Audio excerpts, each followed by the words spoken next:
Phase one of the Rams 2025 training camp is complete.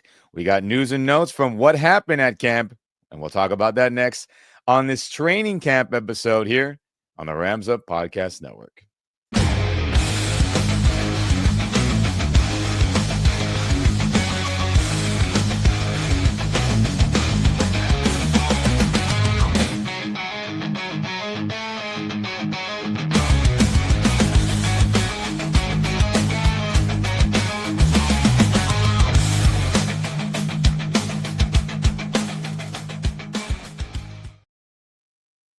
Rams Nation, welcome back to the Rams Up Podcast Network. I'm Ian. That's Mark. If you're on YouTube, like this video, subscribe to the channel, put that notification bell on. And if you're on the audio only or podcast only side of things, share this podcast and audio with all your fellow Rams fans. Any of those options helps out other Rams fans to see our content, and we very much appreciate it. But Mark, my friend, how you doing? We're full force now, baby. Yeah, hey, it's close to football season when I got my Survivor League kicked off. I did my first fantasy football mock draft. I got our league set up. Looking at the first week schedule, which is really attractive, man. We just need to get to week one and get this rolling. That's right, man. I mean, the days to week one against Houston are narrowing down as we speak, but, still a lot of things that need to go down and that we need to see before we get there and feel good about that opening game kickoff. So, phase one, or what Sean McVay likes to call it, block number one of training camp is complete. That is this first phase of non-padded practice where there are no full contact drills going on. There are no players wearing shoulder pads, thigh pads, all the full shebang. None of that is going on. So, it is over. What did we learn and what news did we get out of this phase or block one of this 2025 training camp? And gosh, a lot of people are out there for this phase one, as I've had friends. Shout out to Nico from the LA Football Network, who we've had on the show. He was out there reporting, getting some good inside scoops, talking to players, had an interview with Jordan Whittington. So check out his content, Football by Nico, LAFB on Twitter, X, all that fun stuff. And our friends from the LA Football Network in general, as they have nice stuff. So, as you can see here in this picture, shout out to Kobe Turner running around with the fans, high-fiving. And I heard it was a good crowd, Mark. Pretty cool. Even though I've heard LMU might be a little tight up there in those bleachers, but it seems like everyone was pulling up and wanted to see some good Rams football, even in this non-padded phase one, block one. Hey, I've been out and about the last few days, and hey, the weather is conducive to watching a training camp. It's just been beautiful out, and I bet you those fans are just really enjoying it. What better situation could you ask for? I think it was like 72 all weekend here with a little ocean breeze, really, really nice. And it's nice to see the Rams crowd. I think it's really growing. The fan base is definitely growing in greater Los Angeles, that's for sure. Absolutely, and that's a good thing. So, for any of you Rams fans out there that are veering the youth and people that are tweening towards one team or another, keep doing your thing. Let's get more fans out there for training camp at SoFi and beyond for many years. Keep doing your thing, Rams fans. Heck yeah.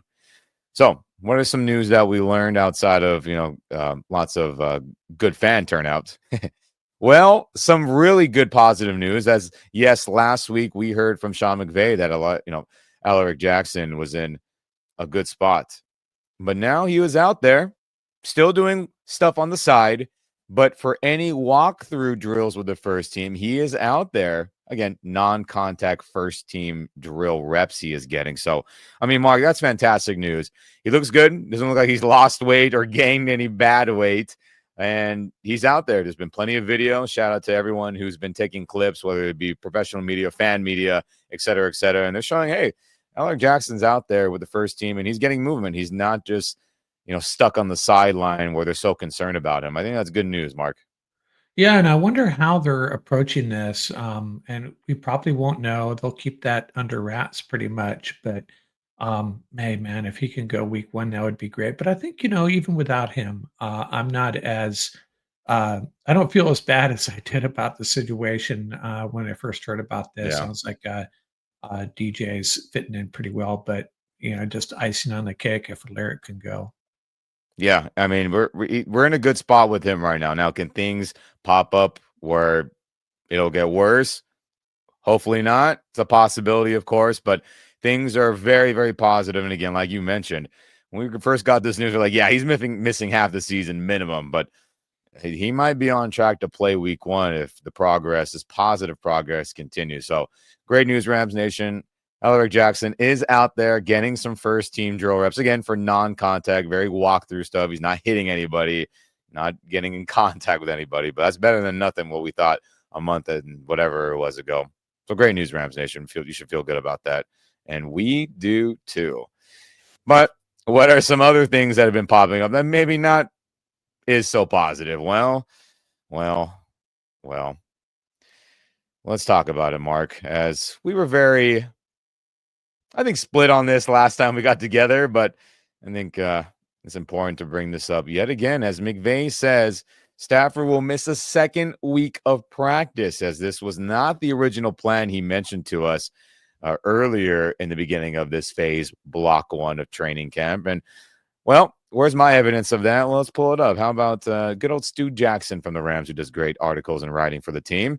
This is a tweet he had when McVay originally said, "Oh, Stafford will be back Monday." So here we go. Per Sean McVay, Matthew Stafford spent the first training camp practice working with the training staff, the medical staff, to get him feeling good, which was according to plan.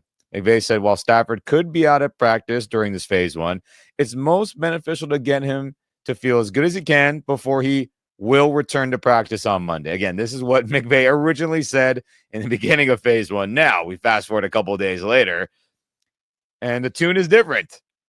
As the end of phase one says, per McVay, Matthew Stafford, with his back soreness, will not return to practice on Monday as originally expected. McVay said, team will take it a week at a time now with Stafford, but Stafford did not experience a setback. McVay said he spoke out of turn, putting a schedule on Stafford's return. The goal is still to have him back, obviously, for week one against Houston. But look at Mark, I was extremely, pessimistic about that news originally because, and I'll mention it again, I'll be short about it, Rams Nation. McVay has a history of lying to the public about the status of players' health and injury. Again, I get it. It's a tactical advantage. Why we're not going to reveal everyone, hey, he's beat up. He ain't feeling great, but he's out here. Or, hey, this is serious. Or what? I get all that. But there's a long history where we get told one thing, and then a couple of days later, it's significantly worse than it was originally said or thought of, right? Ernest Jones last year, his knee is fine. This is all part of the plan. Everything's good. He returns to practice. They trade him not that long later. Oh, Kyron Williams' ankle is completely problem. He just tweaked it on a run. He went on injured reserve and missed 4 games. Oh, Cooper Kupp's hamstring, we're just giving him rest, all that. They fly him out to see a specialist, and Cooper Kupp's like, I don't know what's wrong with my hamstring. We can go on and on and on and on. Todd Gurley, no problem with the knee. Absolutely nothing in that 2019 season. McVay kept saying. Cut him later that year. I mean, so again, just giving some examples of why I don't take these comments as a positive thing. I got to see it before I believe it. And like Sean McVay likes to say, I see better than I hear. You've probably heard that comment from Sean a bunch, right? Hey, Sean, I see better, right? Let me see the progress more than what I'm hearing from you. So is it the end of the world? Of course not. The goal is to have him ready for week one. Of course, Rams Nation. But this goes back to my original point of how you shouldn't feel like there's no issue at all. If he's going to miss another full week of practice, I don't know, Mark.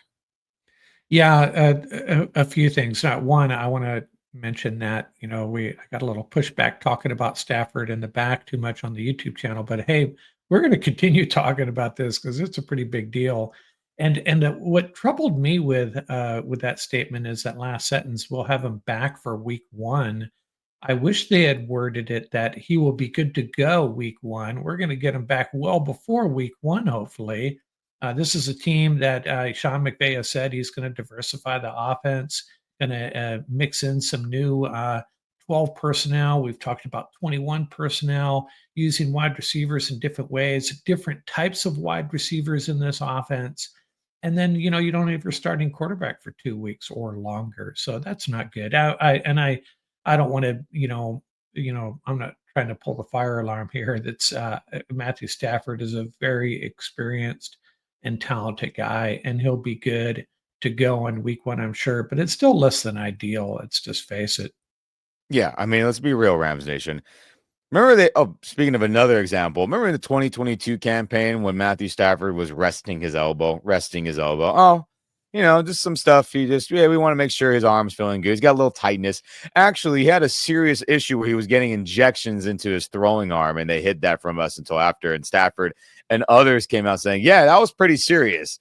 But of course, again, the tactical reasoning of not revealing that to the public for, fan purposes, opponent purposes, media purposes of not trying to make it a bigger deal than what it actually is, right?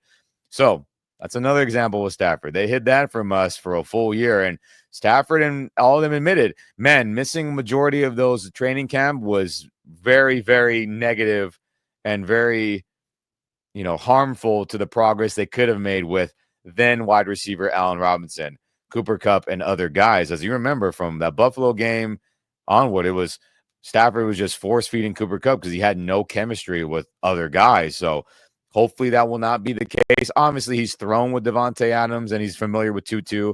But, hey, Higbee hasn't played a lot with Stafford, to be honest about it.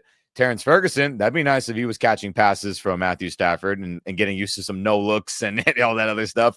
I'm sure Devontae would love to see him. I'm sure he's tired of having to play with Jimmy Garoppolo from his days of the Raiders, as he was calling Jimmy, a dude that was trying to get him killed. If anyone watched that Netflix wide receiver season when he was with the Raiders. So I'm sure, Devontae's probably having a moment of anxiety of like, gosh dang it, I'm tired of Garoppolo. Give me Stafford, please. But again, something to monitor. I'm not trying to be too overly negative, but this is just the reality. You may call me out on it, and that's fine. But from nope, he'll be back Monday to now, we're taking it week by week. He's missing 2 weeks of practice. I don't like that. I don't like that at all. But again, if he's ready to go week 1 and he plays well, who cares about any of this, right? And that's just the reality, right, Mark? Yeah, agreed. Week 1, just gotta go get a W, no more slow starts, and I know Jimmy G is not a fan favorite for a variety of reasons, but I kinda like our quarterback room. You can do a lot worse. I mean, there's not too many, number 2 quarterbacks like Jimmy G out there, so that he's won a lot of football games, and I don't even wanna be talking about that actually, because hopefully he doesn't see the field, but, he is a decent quarterback. Yeah, I mean, speaking of that, let's get right into it because, well, who else is getting the first team reps? Well, it is Jimmy Garoppolo, everyone. As Jimmy G running the first team offense is a work in progress, as people have reported that, yes, Garoppolo has had some good passes, right? He's had some bombs to Devontae. He's hit Puka Nakua a ton on those deep in dig routes. He's gotten connections with a tight end, and he's distributed the football well. As Jimmy Garoppolo is more of a point guard quarterback, in my opinion, based on his film, if that makes sense, everyone, where he's not this gunslinger. Let's throw in or let's throw some laser beams across the field, or let's throw a pass in between defenders. No look. Again, Stafford is a Hall of Fame level quarterback. Obviously that's special. But Garoppolo's more of a distributor. Think of his Week 18 performance against the Seahawks, where it was more, all right, man, could I hold the ball and try to get something more? Nope. Boom, he's open right away. Let's hit him. Boom, he's open right away. Let's hit him. And I thought he played well overall, other than a couple bad passes and stuff. But hey, Garoppolo is going to get another week of practice. We'll see how that goes with the full pads and et cetera, et cetera. But hey, a work in progress, but nothing too overly negative from camp in this phase 1 so far, Mark. And that's a good sign, because if he does have to play a game, my God, we cannot get end of 49ers Jimmy Garoppolo. We cannot get Las Vegas Raiders Jimmy Garoppolo. We're in serious trouble. But so far, not so bad, according to news and notes from camp, Mark, about Jimmy G. Yeah, and again, I don't wanna talk too much about this, but if you look across the NFC West and look at the backup quarterback situations, Rams aren't in too bad a shape with Jimmy G. That's all I'm gonna say about that. No, Not at all. I mean, look, he is the best backup quarterback, I think, just objectively, not just because we're Rams fans, we believe that. I mean, McVay even says, hey, I believe Garoppolo's a starting level quarterback in this league. And, if we go down the list of every quarterback, I mean, he might be right. Again, we're not going to go through all 32 teams right now, but, there's some guys starting in this league. You would probably be like, yeah, I'd rather probably take Garoppolo, right? A McVay Garoppolo, maybe not a Josh McDaniels Raiders Garoppolo. Or Yeah, it's just got to be the who right didn't see that situation. being a disaster, by the way. So anyway, work in progress. We'll find out more now in this phase 2 that's coming up where they get pads. We'll see how much better, neutral, or hopefully not worse Garoppolo will look with the first team. But a work in progress right now. And I think that's fair for this first part of training camp, Mark. Yep, agreed. We'll be fine. Stafford will be good to go, and Jimmy will never see the field, but he is a I decent hope backup that is quarterback. 100% the case, or I will lose my mind. It's kind of sad to say the optimistic view is Jimmy G will never set foot on the field, but after saying that, he's the best backup quarterback in the NFC. But there you have it.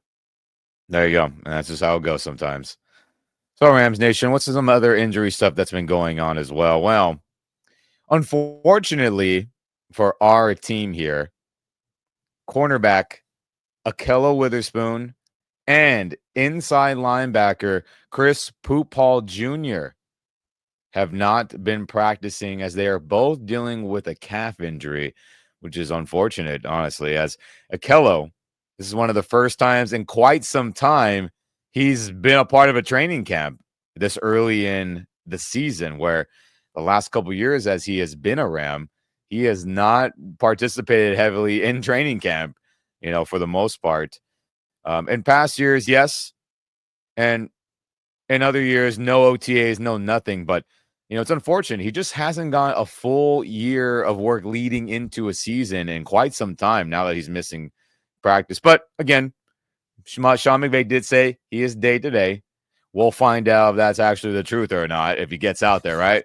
I see better than I hear, Sean. So we'll see with him. And then they also said about, rookie linebacker Chris Paul Jr., that they're just being smart with him with his calf injury. He did not say that was a day-to-day recovery plan with him, so I assume it's a little bit more severe with him. But that's unfortunate for Chris Paul Jr., though, Mark, as inside linebacker coaches talked very highly of him during rookie minicamp and OTA, saying, man, just wait till he gets the pads on. Wait till he gets the pads on. We'll really see what type of guy he is, and we're excited about it. Well, we're probably not going to see that for a little while longer. And for a rookie who everyone is excited about to see, right? He was first team all this, first team all that for the SEC in college.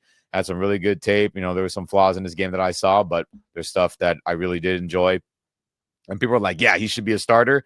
Well, he's not going to get that opportunity right now, and that's unfortunate for him. But, two guys, Mark, that, I was hoping to see a lot of and see how they looked. We're going to have to wait a little bit longer, and hopefully they heal up.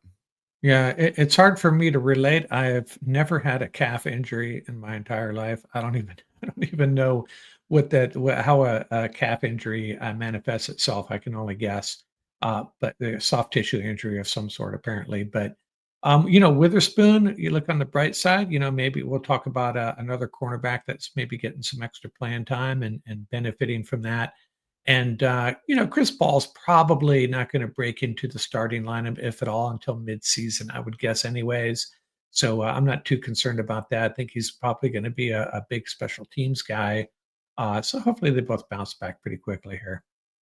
Yeah, I hope so as well. And hey, day to day for Akello, no real update on Chris Poopball Jr., but we do hope we see those guys at least by joint practice time against the Chargers, against the Dallas Cowboys, so they can get some, semi-real action, game action, which is the most valuable in this preseason training camp lead up to the week 1 2025 campaign. So hope those guys recover. And unfortunate, though, I do want to see what Chris Paul Jr. was about with pads, but we'll have to wait Yeah, on that for sure. absolutely.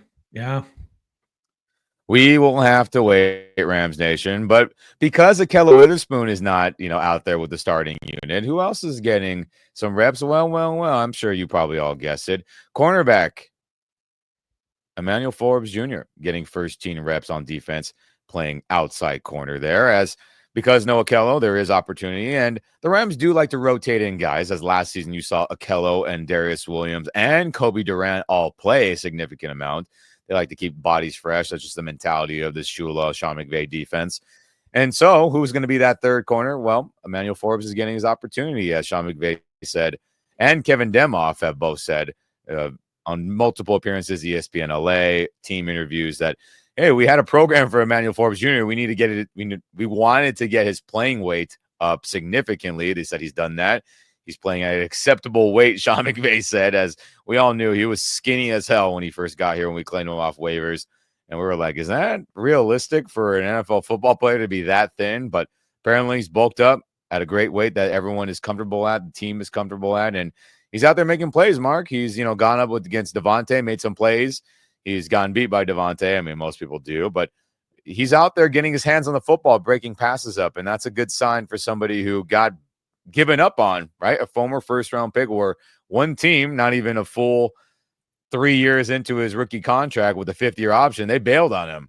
So I think that's good news. And, we put a waiver request in. We are paying a first-round salary to him because we picked him up off waivers. So it's not like he's coming, dirt cheap, like 7th-round pick money.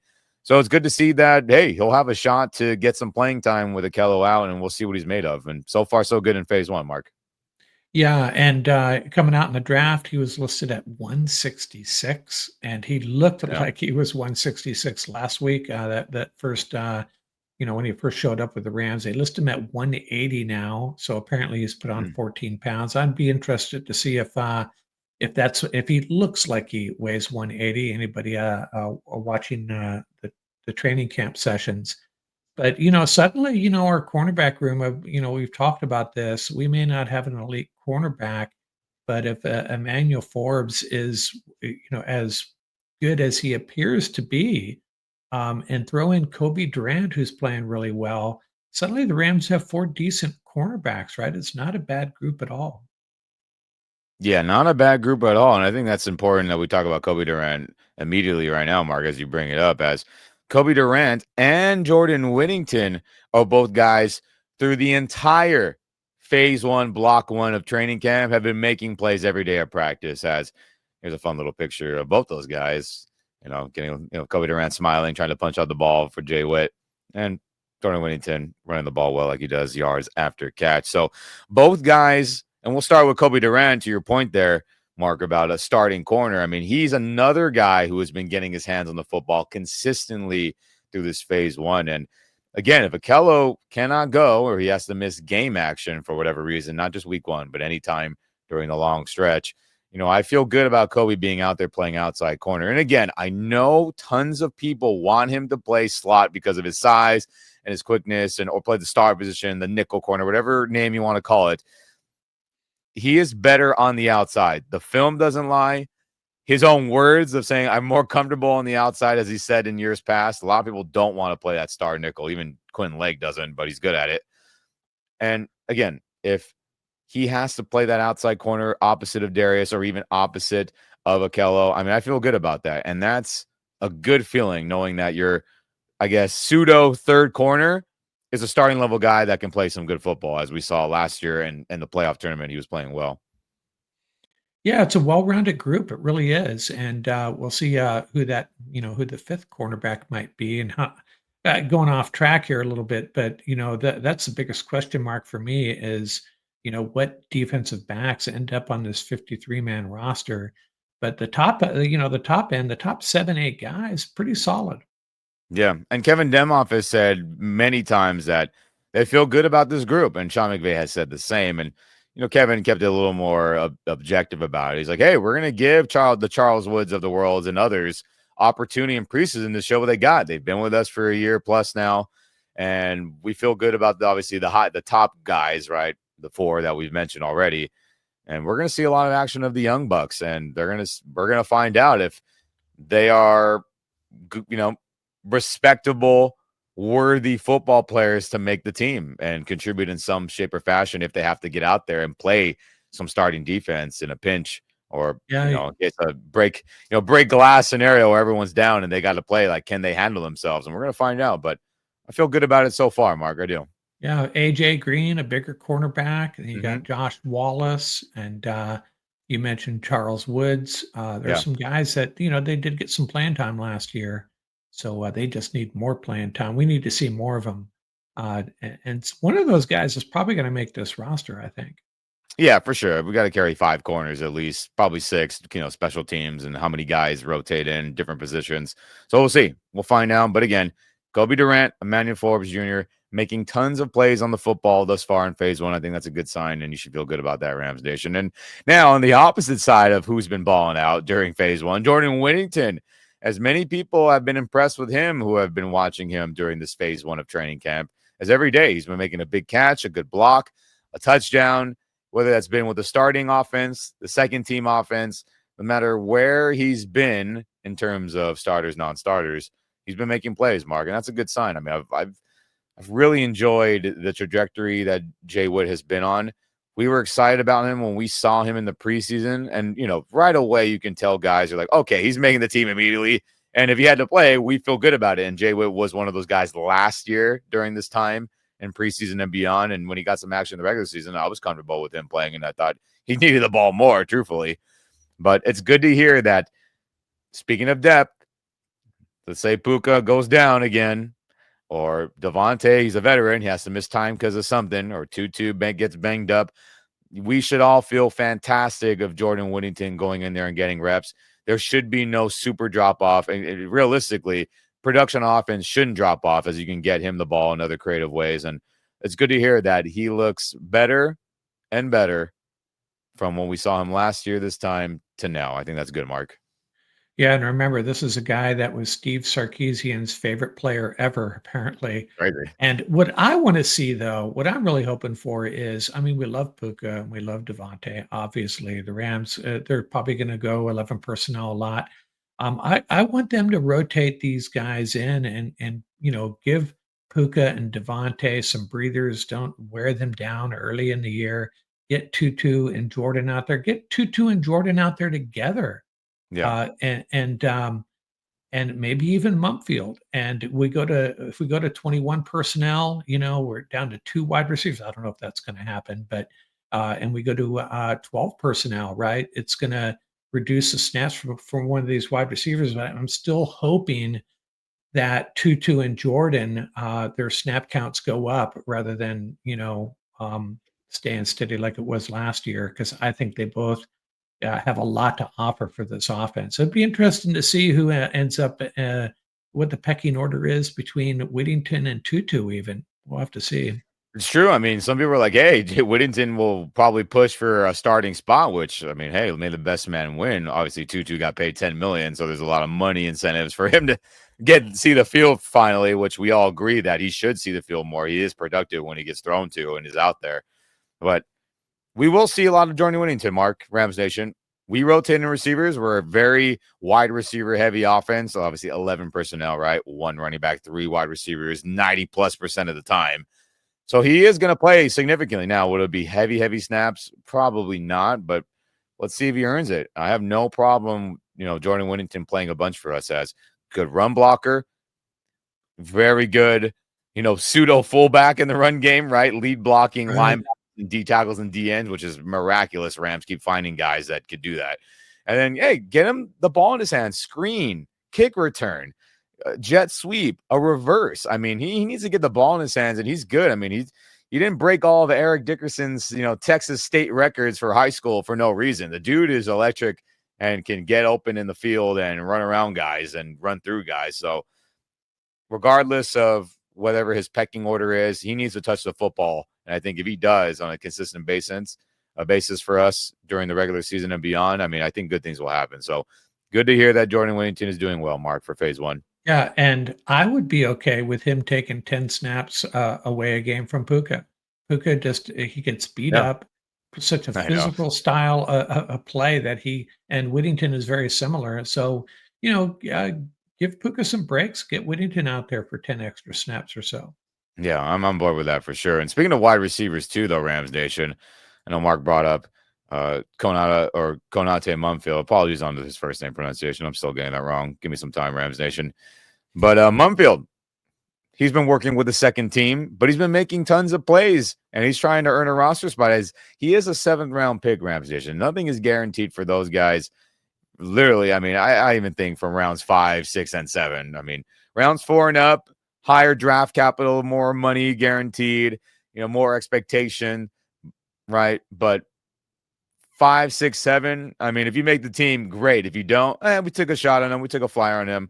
Oh, well. But hey, according to all reports and news out there, I mean, Mumfield has been catching every pass thrown his way, been making sideline catches, critical, third down situation catches. He's been getting open as he is someone that reporters and people looking in at practice, not even just in this phase 1, but even previous OTAs and all that, like, hey, Mumfield's impressing the coaching staff as somebody that, is looking to make this roster and not only just be an inactive guy, like, oh, you made the roster, but you're never going to suit up. Like, you'll be somebody that will suit up and, hey, will be a part of that rotation of, 4 or 5 wide receivers deep if they have to play. If you remember, Rams Nation, last year we played like 6, 7 guys at wide receiver, it feels like.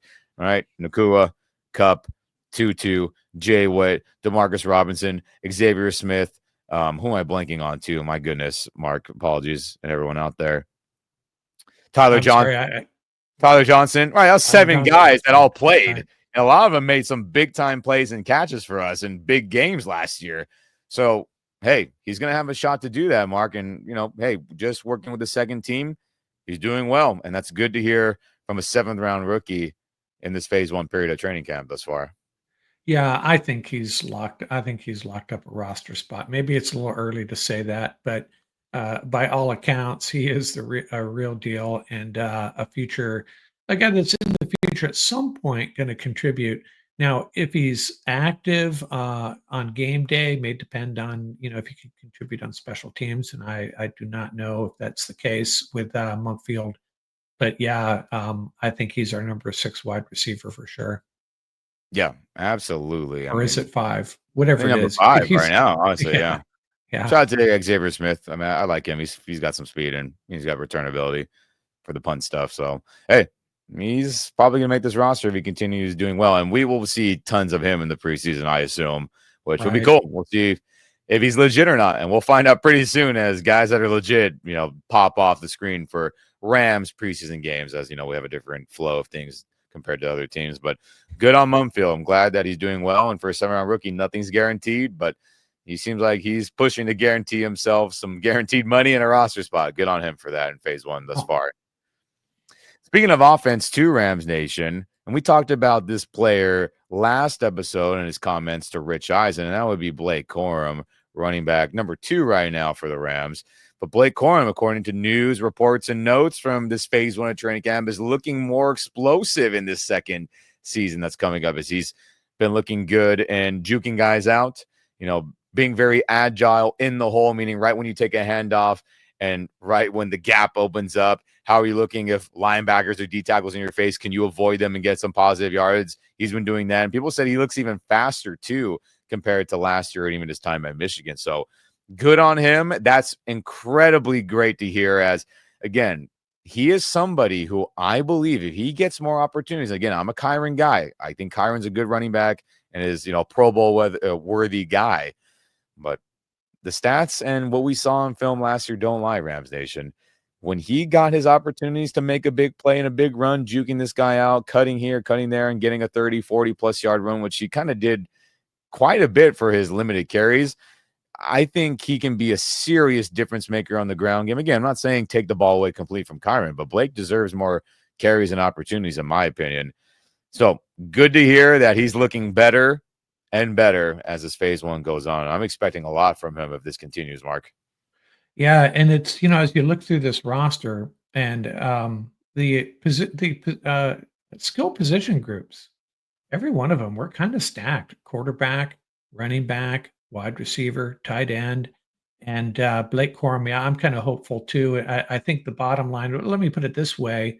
Don't tell anybody in your fantasy football leagues, but I'm not taking Kyron real early because as much as I love him, as much Yeah. as I love Kyron Williams and his nose for the end zone, I have a feeling Blake and Jarquez are going to get some snaps, and I could be completely wrong on that. Um, you know, we'll have to see. But hopefully Blake and Jarquez get some opportunities this year for sure. Yeah, and shout out to Jarquez, as people said, when he was working the second team, he looked nice as well, and the speed was apparent. And again, I understand no pads. It's hard to say how serious the O line is blocking, how serious the D line is really engaging to try to stop the run and all that. Of course, of course, of course. But hey, if people are visibly noticing that Blake is looking faster and stronger and more agile and better juking moves, I mean that's great news. And we'll see what's up with Jarquez Hunter in the preseason. We'll see a ton of him, I assume. And when the pads come on, we'll really find out if all these are legit with these running backs. But in face value, in phase one, I'm glad to hear that Blake is looking better, and I expect again a lot from him if he gets his opportunity, which I think he will come through for us. But time will tell. Let's get the pads on. Let's find out if it's for real, right, Mark? Yeah, absolutely. And every time I hear about an explosive run or especially explosive runs, there's the other side of it. We're supposed to be improving this run defense. So Yeah. what do you want to see? Do you want to see Blake and Jarquez ripping off 30-yard runs, or do you want to see them not? Do you want to see our defensive front? I know it's just they're not in pads, so it's not a big deal, but Yeah. there is that side of it as well. There is, for sure. And I know Sean McVay and others, and we agree with it.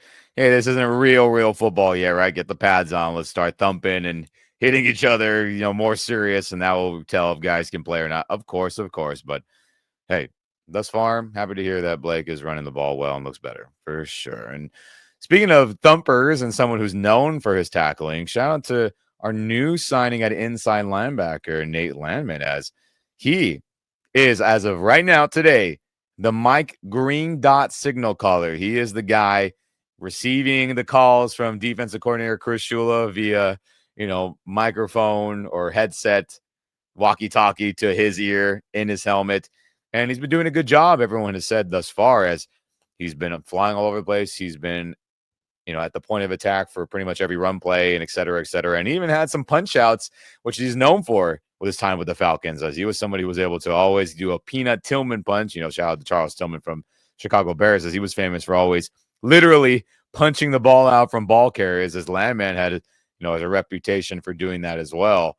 And he's already showing that thus far in phase one. So, hey, totally fine with him thus far. Not a shot at Troy Reader. I'd rather see Nate out there. I thought he had some nice moments in the run game, which I think is a strong suit, and that is what he is there for, right? We got to improve that run defense. So totally comfortable with him being the Mike, green dot signal caller at this point. And yes, do we like Omar Speights and maybe overtake that one day soon? Sure. Is he ready for that? Probably not. And that's totally okay. But he is part of that starting defense as well, still Omar with Nate out there. But hey, without pads thus far, Nate Lammond looking the part, doing good, has great command with both the front end of the defense, right? D linemen, linebackers, and everyone says he's doing a good job communicating to the back end, corners and secondaries thus far in training camp during phase one. Good sign, Mark, Rams Nation. Yeah, absolutely. And that's what he was brought in for, right? He was brought in to tackle Barkley, basically, and guys like that, and to plug those holes. Man, that was really bad last year at times. And if you think about it, our linebacker core, there's been some really big question marks ever since we traded Ernest Jones. And Yeah. I'm feeling a lot better about it now. Landman and Pooh Paul, we'll have to see, but we have to be hopeful about him. And then I'm hearing good things about Sean Dolak as well, who I think has a real shot at making this roster. I think is similar to Landman, if I'm not mistaken. So, I hate to say it, but I don't know how Troy Reader fits in anymore at this point if all this holds up. But feeling pretty good. You say that, but then he'll be on the 53, and Yeah, I know, I know. I kid, but we've all been, we've all thought And otherwise in many years, but he's still hanging around. And shout out to Troy. We're and not trying to talk crap. He had yeah, and moments with yeah, us, and to be clear, I don't know if you've noticed, but I really hesitate to throw shade on any Ram. I It's just always I just have a real difficult time doing that. So that's all I'm going to say about Troy Reader. fair, fair, fair. And again, for Landman, for Omar, for Troy, hopefully when we get Chris Paul Jr. back, and Dolak and everyone else. We'll find out when the Pats come on if they can play some inside linebacker and perform. Right. But again, thus far in phase one with no pads, Landman looks the part, doing a good job being the Mike signal caller, green dot guy for our starting defense. And that's a good sign. If it was the other way, are people like, hey, it's still work in progress? So be it. But it's always good to hear good things more than neutral or negative, right? So, hey, we shall see, Rams Nation. But, man, you know what I like to talk about too, Mark? And, I bring this up quite often, but, it's always fun. And shout out to everyone who enjoys this type of topics as well. Uniforms. Uniforms. As the Rams rivalry uniforms teasers were released, but many people were digging deep, even me as well. I didn't think to do this. Not that I was, curious about it. I always thought that this uniform was going to be a black uniform. The teaser looked black to me when they were showing, the teaser of everything going into midnight. They were saying, I was like, okay, well, that looks pretty dark to me. I don't see any blue in that, which so be it. But shout out to all you out there who did some investigative work, Rams Nation. And many of you, shout out to everyone I was having conversations with on X Twitter, and we were all, adding each other with opinions and replies and graphics and whatnot. But many of you were smart and said, you know what? Hey, the inside of that Rams logo, does that look blue to anybody else? And to my vision, I was like, no, that looks black to me. I don't see a difference. But many of you, shout out to your eyesight, it's better than mine, clearly. Many of you have done it, I saw.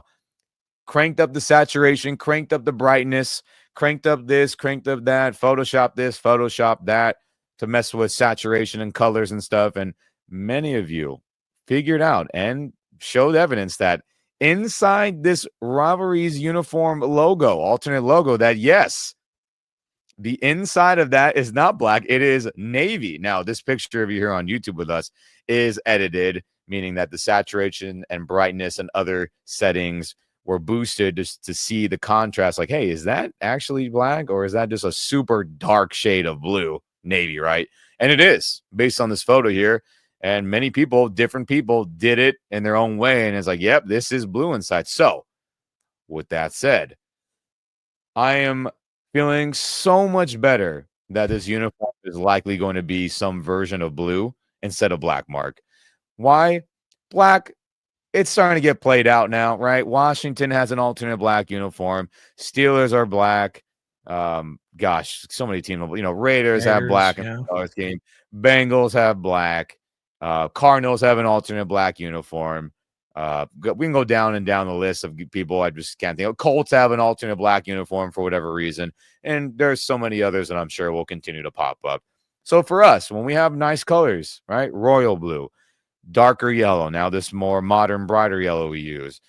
Navy is a part of our history, both in the Fearsome Foursome days and the St. Louis days, right? Darker blue from the 50s when they were wearing, blue and all yellow or yellow jerseys primarily. That was a darker shade of blue as well. So I am happy to hear that this dark ass version of blue is going to be the primary color for the jerseys. Now, could they come out August 28th or whatever date it is and it still be black?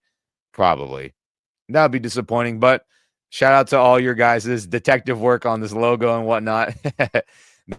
We're going to get some version of, I guess, a midnight blue as in the Rams trailers and promotion, the videos they released within the last, handful of days, that it was like, hey, midnight this, midnight that, midnight that. And I guess we're going to get midnight blue. People are saying it is a version of navy blue that's pretty dang dark, almost black if you didn't know any better. But I feel good about that, Mark. I mean, your thoughts on this being a possible navy blue uniform that we're going to get? I like that better than black. Yeah, as you know, I'm not a really big uniform guy, but I find that really striking. I like it a lot. I need to see the helmet. I'm really Yeah. anxious to see the helmet, make sure maybe it won't be a big surprise. Maybe it'll just be the same colors we're seeing here, with Well, the Mark, I blue. mean, everyone is getting a new helmet. Like that was announced with the Um, rivalries. Like that is happening. So are they going to, I mean, is it going to be a navy helmet? Cool. Are they going to do the inverted, the yellow helmet with navy horns? They're going to go pretty wild on that. I wonder what it'll be. I'm interested to see. So, yeah, well, I and mean, I didn't mean to that's interject on you there, but a new helmet is coming of some yeah, sorts. and that's August 28th. We'll find out, Yeah. and then they're gonna wear them, at the home game against the Seahawks, as I read it. So Yeah. yeah, it's exciting. I hopefully they get it right, but what I'm seeing on the screen here right now is pretty striking. I like it a lot. Again, this photo, if to everyone out there, is edited heavily to make that inside blue be more apparent. If you go on the Rams accounts and all, it looks pretty black to me. That's why I'm like, shout out to you guys for Wow. figuring that out. So, I like uniform little mock-ups and stuff like that. So I was like, what would a dark navy look like with our current version? So if you're on YouTube here, you can check this out. And this one here is a little mock-up of like, what would a dark navy, almost black uniform look like? As you can see here, shout out to this photo of Jalen Ramsey. I assume it will be all midnight navy or whatever the color officially will be. And if it's like this, again, there'll probably be some gradient and the yellow won't be so dark. But if it's something similar to this shade of dark blue, Mark, I'll be happy with that more than black. And then you threw in some white there on the white stripes, or Yeah, is this that is yeah, I don't like the gradient pant stripe. I'd rather it mimic our yellow pants where it's like, blue stripe and a white stripe, no gradient, no merging into each other. So I kind of did that with this one. That won't be the case probably with the real uniform, but if it's this shade of blue, I'm in. I'm in Yeah, on I that. like it. I like it. No complaints So yeah, here. Rams Nation uniform talk always fun. But hey, shout out to all you investigative Rams fans. I guess we're getting midnight blue. Yep, no complaints unless we get something whack, and then I will complain. Sorry, everyone. Yeah, unless they're just messing with us. Sorry. Yeah, like we can get it all white for all we know, which I don't think that's happening, but you never know. You never know, Rams Nation. So again, No. are the Rams rivalry uniforms navy? I guess we'll find out in a month or so. All right. Now, some other fun news, and again, this isn't impactful to our 2025 season, but there's enough traction with notable people throughout the NFL universe. And this makes me chuckle because everyone's so sure that this scenario is impossible to happen. But I don't know, Mark. I don't know. And what am I talking about, Rams Nation? Ay, ay, ay. Arch Manning to the Rams rumors just keeps on growing as you have Todd McShay talking about it on Twitter X, saying it's the worst known secret in the NFL that GM Les Snead and the Ram staff have an eye on Arch Manning. Les Snead's son is like apparently really good to borderline best friends with Arch Manning. And McShay points out the 2 first-round picks, the Manning family having a history of, making sure their lineage doesn't go to some crappy team or some team they don't think will have long-term success for whatever reason, ownership, coaches, etc.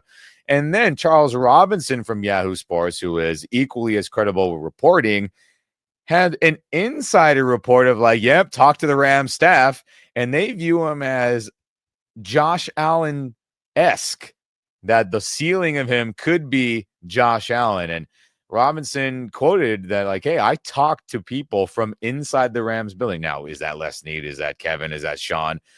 Probably not. But if that wasn't a growing feeling in the building and that wasn't just one guy's personal feelings about Arch, I don't think that would be shared. I don't think Robinson, with his credibility, would share that if it's just like one person says, hey, I like Arch. So, hey, let's see what happens, Mark. But that was something that kind of percolated through the football universe, and everyone was kind of chiming in. Obviously, Rams fans too. As shout out to this jersey swaps edit that I also slightly edited as well. Arch in a Rams uniform, darker yellow, darker blue, no gradient numbers. Looks a little bit better in my opinion. But hey, I mean, your thoughts on notable reporters, notable draft guys being like, hey, this Rams getting Arch in the future is pretty dang serious and real, even though, yes, we still got to play a season, everyone. But damn, Mark, like it was Yeah. a fun thing to think about not that long ago, and now people with credibility are like, hey, this is possible. Yeah, a lot of things have to fall into place. And what Ian's alluding to, for those of you that are unaware, most of you probably are fully aware that, Peyton Manning ended up on the Giants because of some strong arm tactics by the Eli Manning man. family. Eli Manning, I'm sorry. Some strong arm tactics. The Chargers were going to draft him. And so I guess what could happen and what might have to happen is the Manning family going to the Jags or the Panthers and saying, "Don't bother drafting him because he's not coming." something to that effect. But the Rams do have that capital, 2 picks, and we have to hope the Falcons flop, Yeah, yeah. and then they package a couple of picks and move up. But I still see it as you can want him. It doesn't matter how bad you want him. The teams, someone else has to play. Another team's going to have to, make it work for you. Someone at the top of the draft. So, and Manning may not go top 2 or 3. There's a bunch of good quarterbacks, and we'll have to see how the college football season plays out. But there are right now, Arch Manning is not the number 1 quarterback, but I think the expectation is by the end of the year he will be. Yeah, I mean, look, he hasn't proven Jack Tilly's squad. Let's just be honest about it. Exactly, right. In his minute starts, we're just being real and objective. He looked good again against lower level competition for college, apparently or technically, where they were kicking those teams' ass from Texas. And that's why he was playing at all.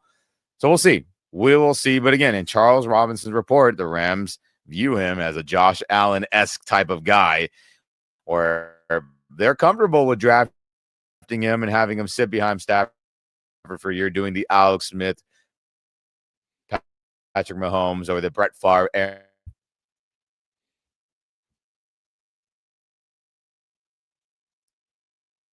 So we shall see, everyone. Yeah, it's going to be interesting. Love to have him in LA. I think a lot of things have to line up for it to happen, though. Yeah, a lot of things got to go right. But let's win a Super Bowl first, then we can worry about future quarterbacks later, right, Yeah, everyone? there you go. There you go. Uh, I think that's fair. But hey, shout out to Charles. Shout out to Todd McShay. Keep feeding the beast. If Stafford returns and we get Arch somehow, I approve that plan. The Brett Favre, Aaron Rodgers, the Alex Smith, Mahomes plan works for me. But we'll see what the future holds. But hey, off season or training camp season gets a little wacky with rumors and stuff. But we shall see what goes on in Rams Nation. But man, oh man, Rams Nation. Phase 1, block 1, Sean McVay likes to call it, is complete for 2025 training camp. Yes, this Monday, the pads come on, at least shoulder pads. Everyone likes to wear shorts, primarily, other than, maybe some linemen and all that. But, the thumping, the clinks and the clanks and the booms and the collisions begin on Monday with Rams training camp. As unfortunately, yes, Matthew Stafford will be sitting out. So we'll see how everyone really looks, right? Linemen, defensive players, running backs, the run game, run defense, all that fun stuff. We'll start to find out very, very soon when, quote unquote, real football starts getting played with the pads. But hey, phase 1, not so bad thus far, right? Yeah, going good, going good. Can't a lot of guys stepping up, rookies looking really good. Looks like we had a great another good draft class. No complaints, couple of minor injuries, and we'll work through it. They'll be ready to roll on opening day. Yes, I think we will be ready to go, Rams Nation, and we'll be on top of it. We'll try to drop more videos as often as possible when we get more news throughout this whole training camp era, right? When joint practices start happening, we'll definitely get more content and more news and notes and our thoughts on what we see from there. Preseason games, post-game reactions. I mean, we got it all leading up to week 1 against Houston, and we'll just keep going, and going. We appreciate you tuning in. So again, if you're on YouTube, like this video, subscribe to the channel, hit that notification bell. If you're on the audio or podcast only side of things, share this podcast audio with all your fellow Rams fans. Any of that helps other Rams fans see our content, and regardless of what, how you want to do it, we very much appreciate it. But man, oh man, Mark, anything else before we get out of here? No, man, I'm good.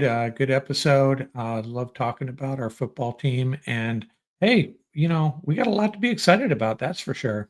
Yeah, abso-freaking-lutely. And let's go win a damn championship, Rams Nation. But never forget, baby, go Rams, baby.